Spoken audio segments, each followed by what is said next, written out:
soy el dandy de Barcelona.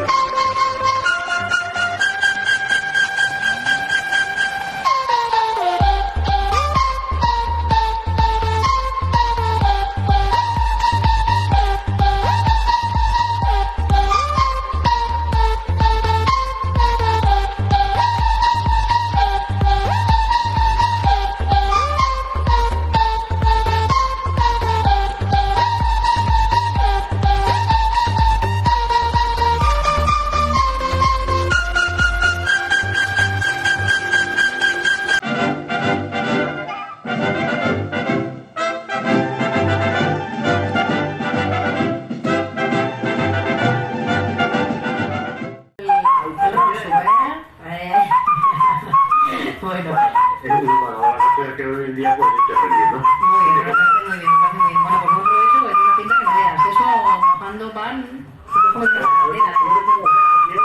Eso. Oye, yo esto que estaba dando las profesiones, yo me acuerdo que